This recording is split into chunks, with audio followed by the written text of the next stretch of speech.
ધોરણ 12 માં ચોથું ચેપ્ટર નિશ્ચયક એટલે કે ડિટરમિનન્ટ આપણે શરૂ કરવા જઈ રહ્યા છીએ. નિશ્ચયક એ ખરેખર સંખ્યાઓની વિશિષ્ટ પ્રકારની ગોઠવણી થાય અને જે શ્રેણી પરથી જ આવેલું એક પદ છે. પણ આપણે એમને સામાન્ય રીતે કોઈને સમજાવું કે શ્રેણીના સંદર્ભ વિના તો સંખ્યાઓની ચોક્કસ પ્રકારની ગોઠવણી થાય અને નિશ્ચયકનું એક મૂલ્ય હોય. દરેક નિશ્ચયકનું જો સંખ્યા આધારિત હોય તો, ચલ આધારિત છે તો પણ કોઈ મૂલ્ય મળશે. તો નિશ્ચયકમાં કઈ રીતે હોઈ શકે? તો નિશ્ચયકની વ્યાખ્યા લઈએ. આમ તો વ્યાખ્યાની સમજણ કહી શકાય. તો નિશ્ચયક અંગ્રેજીમાં ડિટરમિનન્ટ કહેવાય.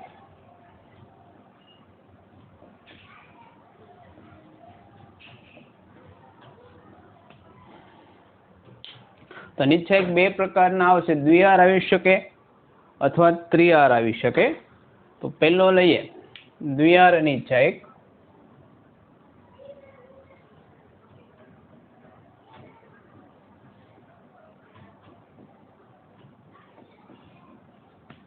તો દ્વિઆર નિશ્ચયક એટલે નિશ્ચયક એ તરીકે ધારો કે આ રીતે લઈ લઉં. આ એનો સિમ્બોલ થશે ABCD. આ જે માનાંકમાં વાપરતા એની જેવો સિમ્બોલ, બંને બાજુ બે લીટા કરવાના, એની વચ્ચે સંખ્યા મૂકવાની, વચ્ચે અલ્પવિરામ કે એવી કોઈ નિશાની કરવાની નથી. તો આ જે થશે એને દ્વિઆર નિશ્ચયક કહેવાશે. પહેલી જે છે પહેલી આર છે એટલે R1 વડે દર્શાવશું, રો 1. બીજી જે છે બીજી આર છે ને R2 વડે દર્શાવીશું તો આને રો 2 કહેવાય છે. ઊભા જે છે એને શું કહેવાય છે? સ્તંભ કહેવાય છે. એટલે આ જે ઊભું થશે કેપિટલ C1 એટલે કે કોલમ 1 અને આ જે ઊભા છે એને શું કહેવાય છે? Capital C2. એટલે R1 R2 C1 C2. ત્રિઆર નિશ્ચયક હોય તો કઈ રીતે થશે?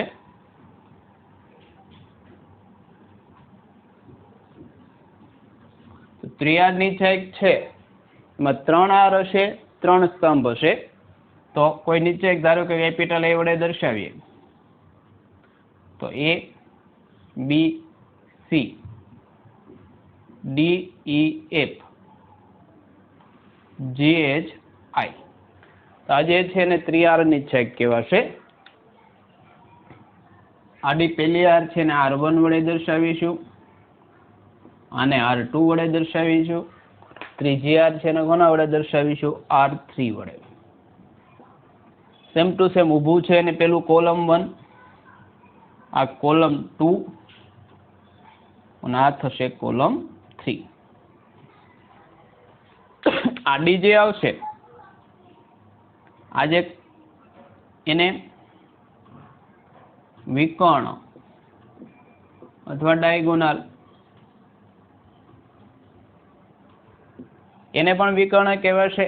આ જે થશે એને પણ વિકર્ણ કહેવાય, પણ આ જે થશે એને મુખ્ય વિકર્ણ કહેવાય એટલે પ્રિન્સિપલ ડાયગોનલ કહેવાશે. અને આ જે રિટર્ન થશે આ નીચેથી આ બાજુ લઈ એને કહેવાય છે પ્રતિવિકર્ણ. જનરલી આની જરૂર હશે તો જ વપરાશે, નહીતર આપણે મુખ્ય વિકર્ણ ખાલી વિકર્ણ લખ્યું એટલે મુખ્ય વિકર્ણ જેવો સંદર્ભ થશે. તો આનું કોઈ મૂલ્ય મળે સંખ્યા આધારિત હોય તો આનું તમે એક્સપાન્શન કરી શકો નિશ્ચયકનું. તો પહેલા એક્સપેન્શન કઈ રીતે થશે? પહેલા R2 લઈ, R2 આધારિત R3 માં જશે. તો નિશ્ચયકનું વિસ્તરણ આપણે લઈએ.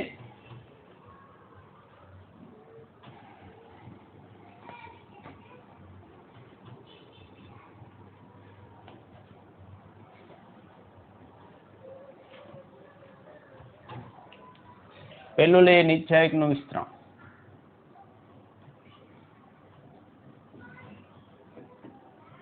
વિસ્તરણ અથવા તેનું મૂલ્ય.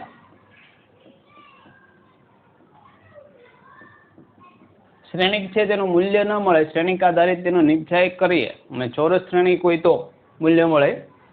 નિશ્ચયકનું દરેકનું મૂલ્ય મળશે. બીજું નિશ્ચયકમાં જેટલી હાર હોય એટલા સ્તંભ હોય. 2/2 નો નિશ્ચયક હોઈ શકે, 3/3 નો હોઈ શકે, 2/3 નો હોઈ શકે નહીં. 2 હાર ને 3 સ્તંભ હોય એવો ડિટર્મિનન્ટ તમને મળશે નહીં. ધારો કે કોઈ નિશ્ચયક એ હોય, ABCD, તો આનું મૂલ્ય કેટલું થશે? તો આનું મૂલ્ય અગ્રવિકર્ણના ઘટકોનો ગુણાકાર માઇનસ પ્રતિવિકર્ણના ઘટકોનો ગુણાકાર, એટલે કે AD A ગુણ્યા D માઇનસ B ગુણ્યા C. 2/2 માટે આ સિમ્પલ છે. અગાઉ ઘણા બધા કન્સેપ્ટમાં નિશ્ચયક આવી જાય એટલે બહુ કોમ્પ્લિકેટેડ નથી. એ બરાબર ધારો કે 2 3 5 8 હશે. આનું મૂલ્ય 2 ગુણ્યા 8 16 માઇનસ 5 ગુણ્યા 3 15 1 થાય. બીજો કોઈ નિશ્ચયક B હોય 9 8 માઇનસ 7 માઇનસ 6, 9 ગુણ્યા 6 54 માઇનસ 7 into 8 56 પણ કેવા આવશે? માઇનસ. તો માઇનસ 54 પ્લસ 56 એટલે કેટલા થશે? +2 થશે. કોઈ નિશ્ચયક હજી આવો લઈ લઈએ 1 0 0 1, આઈડેન્ટિટી મેટ્રિક્સ હતો તે. તો 1 ગુણ્યા 1 એટલે 1 માઇનસ 0 ગુણ્યા 0 એટલે 0. આ કેટલા થશે? 1. દ્વિહાર નિશ્ચયકનું મૂલ્ય સિમ્પલ આ રીતે મળશે. હવે ત્રિહાર નિશ્ચયક હોય તો કઈ રીતે મળશે તે લઈએ. કોઈ ત્રિહાર નિશ્ચયક લઈએ છીએ આપણે 1 2 3 4 6 0 8 9 3. આવો કોઈ નિશ્ચયક લઈએ છીએ. આનું મૂલ્ય મારે મેળવવું હોય તો કઈ રીતે મળે? તો આનું વિસ્તરણની મદદથી મળે. કોઈ પણ હારની મદદથી મૂલ્ય મળે. આપણે પહેલી હારની મદદથી કરીએ છીએ. અત્યારે આપણે બધી હારની મદદથી જોશું કઈ રીતે મળશે તે. તો પહેલી હારમાં કહીએ તો પહેલો 1 લખી, એની સાથે એક આપણે દ્વિહાર નિશ્ચયક લખીશું કયો?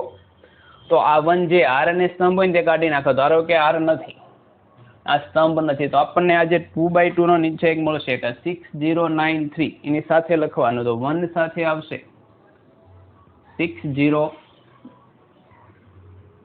પેલું પ્લસ તો બીજું ઓલવેઝ માઇનસ. હવે 2 માટે લઈએ. હવે 2 જે હાર ને સ્તંભ છે તે કાઢી નાખો. ધારો કે આ હાર વહી ગઈ, આ સ્તંભ વહી ગયો, તો 4083 વધે. તો એ થશે 4083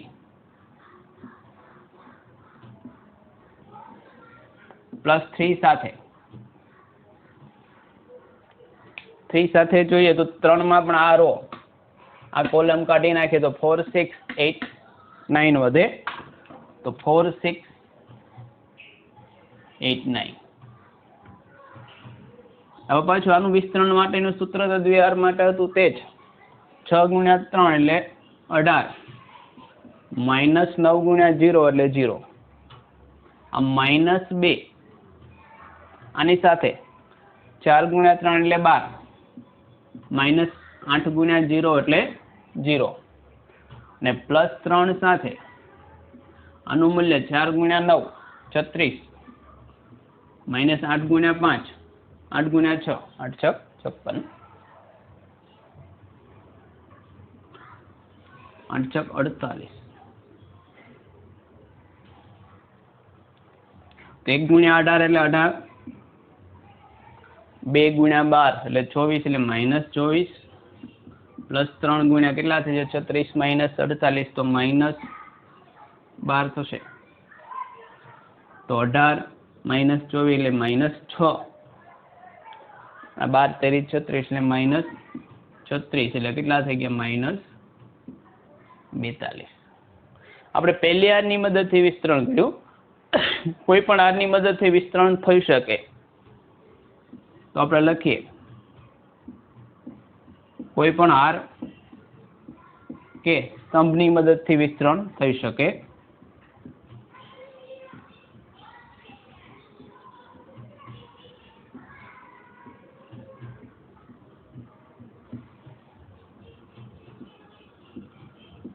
વિસ્તરણ થઈ શકે. દરેક વખતે જવાબ કેવો રહેશે? સરખો. એની માટે નિશાની કઈ રીતે આવશે તે ખાસ જોવાનું થાય અને આગળ જતા પણ ખાસ ઉપયોગી થશે કે દ્વિહાર એ ત્રિયાર નિશ્ચયકનું વિસ્તરણ કરીએ તો જે આગળ મેઇન આવશે એની નિશાની કેવી આવે તો બહુ સિમ્પલ છે કે શરૂઆતમાં પ્લસથી શરૂઆત કરવાનું. Plus minus plus minus plus minus plus minus plus.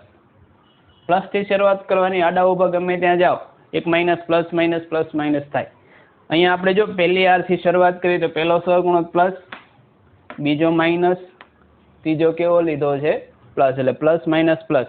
આ જ નિશ્ચયકનું બીજી કે ત્રીજી આરથી કે પહેલા કે બીજા સ્તંભથી વિસ્તરણ કરો, જવાબ સરખો આપણે જરા ચેક કરી લઈએ. એ જ નિશ્ચયક અહીં લખું છું. તો હવે આપણે આ જ નિશ્ચયકનું બીજા સ્તંભથી વિસ્તરણ કરીએ તો ધારો કે બીજો સ્તંભ લઈએ તો એની સાથે પહેલી શરૂઆત 2 થી કરીએ તો 2 ની નિશાની કેવી લેવાની તો માઇનસ. તો -2 સાથે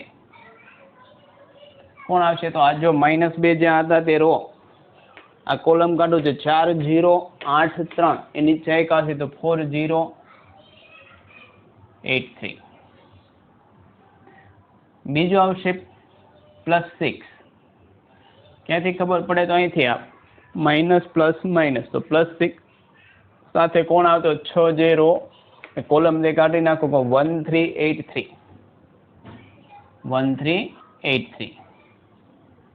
અને ત્રીજું 9 નિશાની કેવી આવશે માઇનસ, પ્લસ માઇનસ પ્લસ પ્રમાણે 9 જે રો અને કોલમે કાઢું તો 1 3 4 0 વધે 4 0. જોઈએ તો -2 સાથે 4 ગુણ્યા 3 12, -8 ગુણ્યા 0 એટલે 0,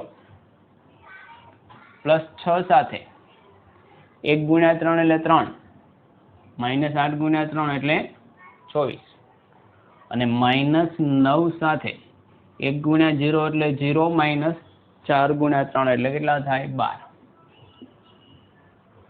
તો વેલ્યુ લઈએ તો 2 ગુણ્યા 12 એટલે 24 પણ માઇનસ, 3 માઇનસ 24 એટલે -21 એટલે +6 ગુણ્યા કેટલા થાય -21 ને -9 ગુણ્યા -12 તો -24 આ 124 માઇનસ માઇનસ પ્લસ 12 ગુણ્યા 9 108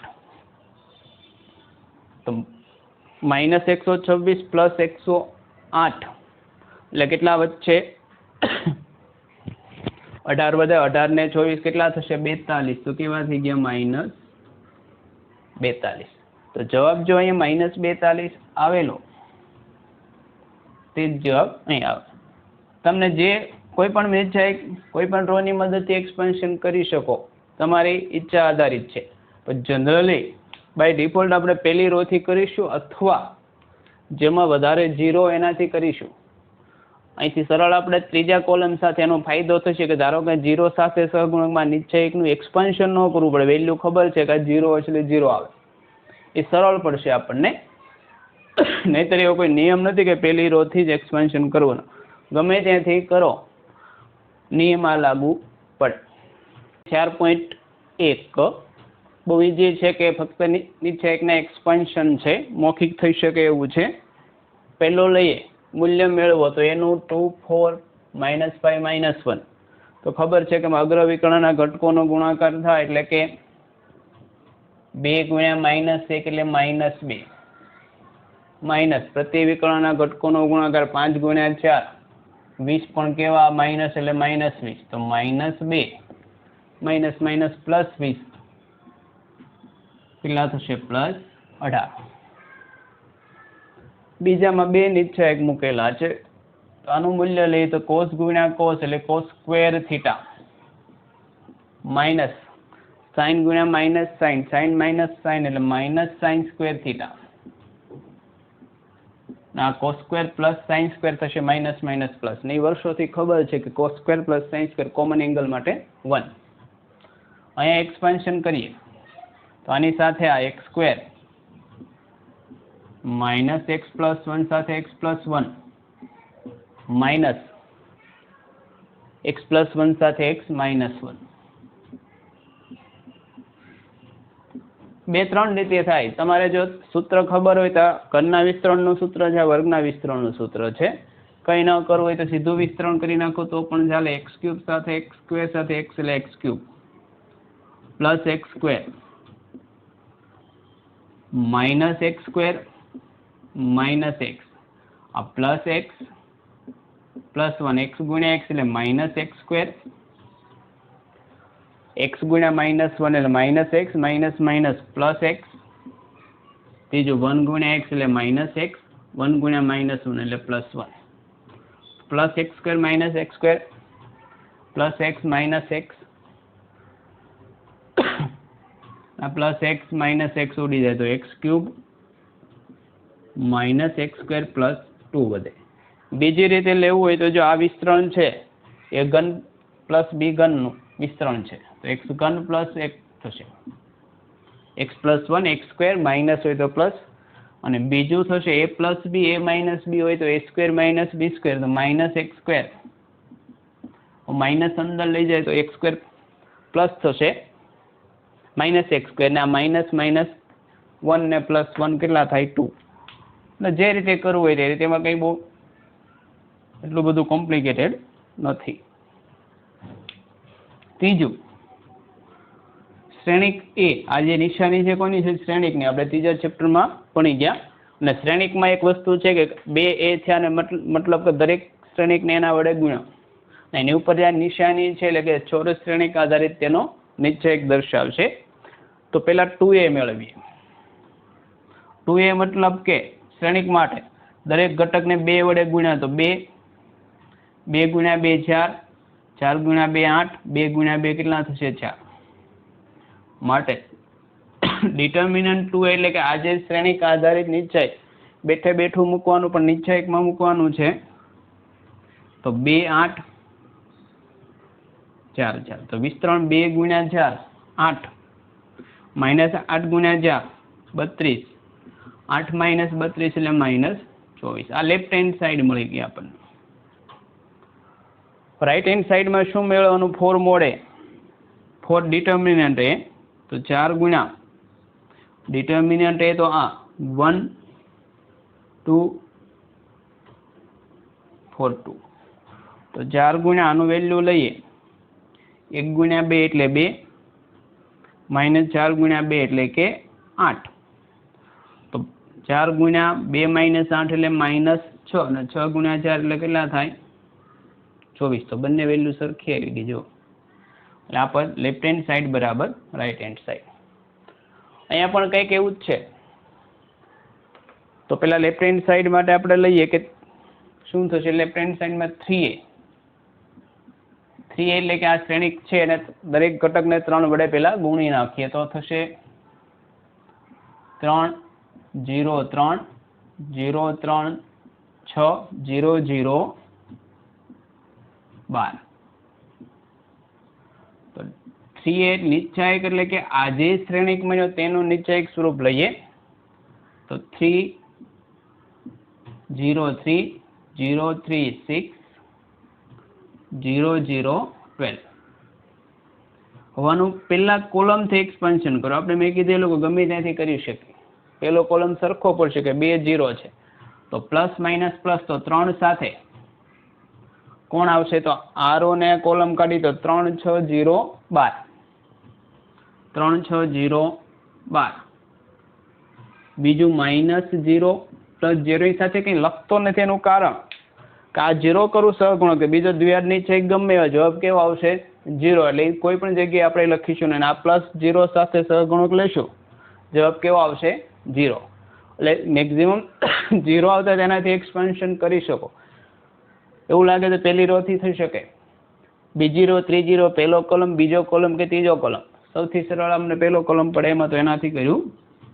તો 3 સાથે 12 ગુણ્યા 3 36 માઇનસ 0 36 ગુણ્યા 3 108. આ શું આપણે આવી ગઈ left hand side. Right hand side માટે 27 ડિટર્મિનન્ટ એ તો 27 ઇન્ટુ ડિટર્મિનન્ટ એ લખીએ તો કેટલા થાય 1 0 0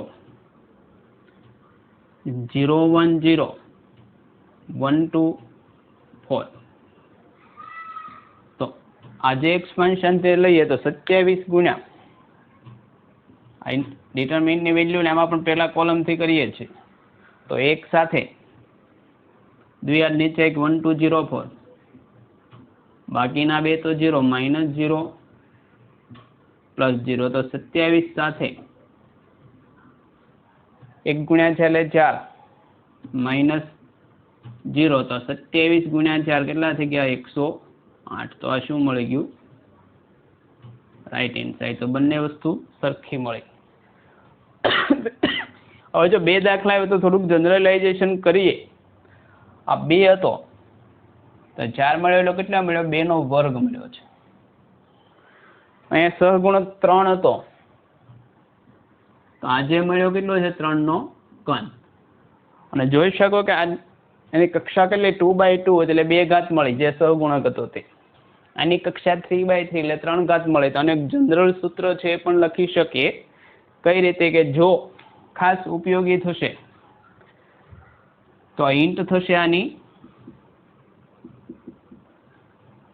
જો શ્રેણી કે એને જનરલી આપણે aij એવા સ્વરૂપે દર્શાવી.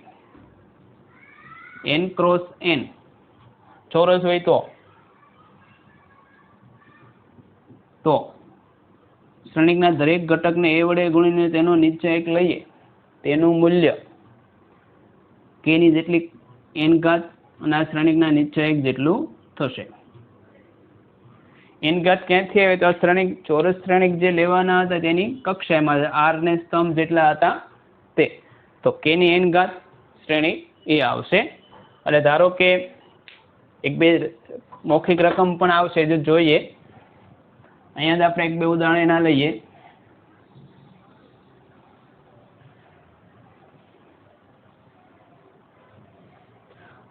એક્ઝામ્પલ તરીકે લઈ શકીએ જો a ની કક્ષા 3/3 હોય શ્રેણિક a ની કક્ષા તો 5a બરાબર ખાલી જગ્યા. આ ટાઈપના MCQ ગુજરાત બોર્ડના પાર્ટ એમાં તો આવી શકે, ગુજસેટ સુધી પણ આવે. તો સિમ્પલી થશે. અહીંયા કેટલા આવશે આન્સર 5 ની કેટલી ઘાત આવે 3 125. તો આજે જવાબ કેટલો આવશે 125. કેમ કે આજે k હતો એની કેટલી ઘાત આવે n. એ રીતે જો શ્રેણિકની કક્ષા શ્રેણિક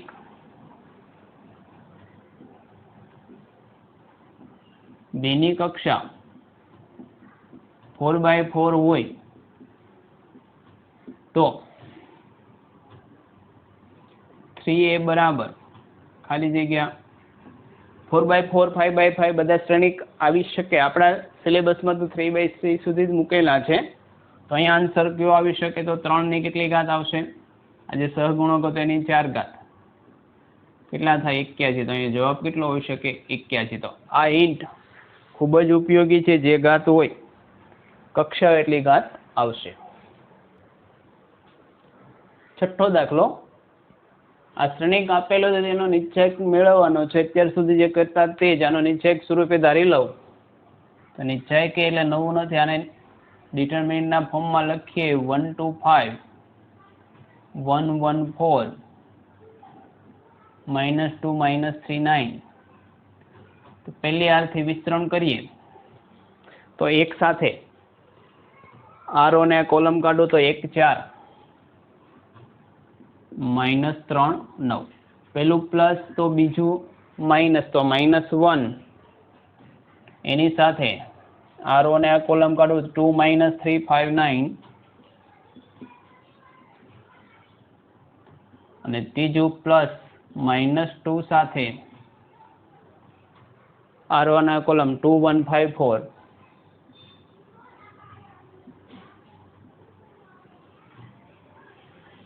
તો એક સાથે 9 -+12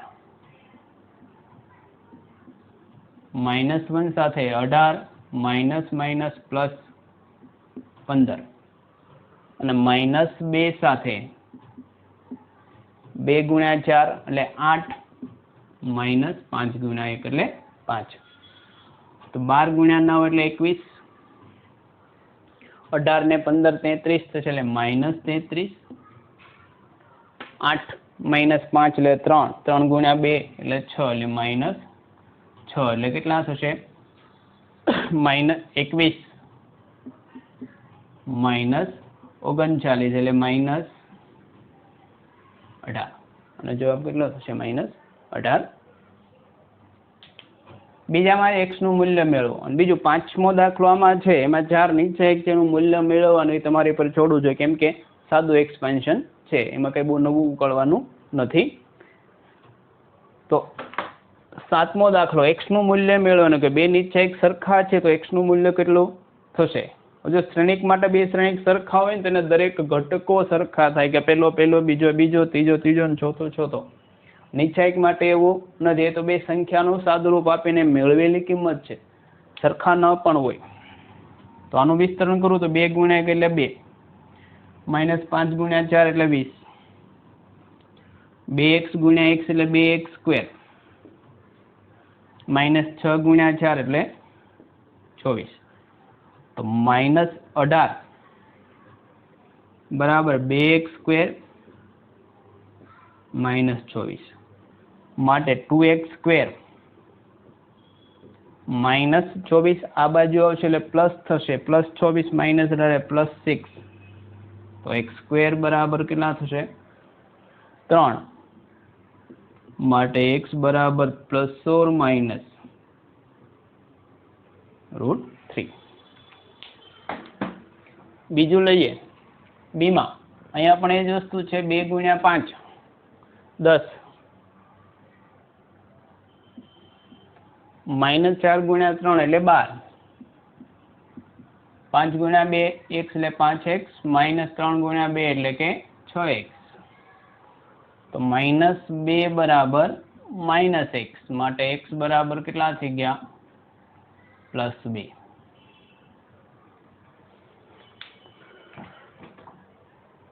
આઠમો એમ છે કે વસ્તુ એ જ છે કે આ બે નિશ્ચયકો સરખા હોય તો x નું મૂલ્ય કેટલું થાય? તો આ વિસ્તરણ કરીએ તો કેટલા થાય? x², -18 ગુણ્યા 2 એટલે 36, 6 ગુણ્યા 6 એટલે 36, -18 ગુણ્યા 2 એટલે કેટલા થાય? માટે x² -36 0, તો x² બરાબર 36 માટે x બરાબર કેટલા થાય? +or -6. તો જવાબ કોણ આવશે? A. +6 મૂકો B, +6 મૂકો તો એ જવાબ આવશે, -6 મૂકો તો પણ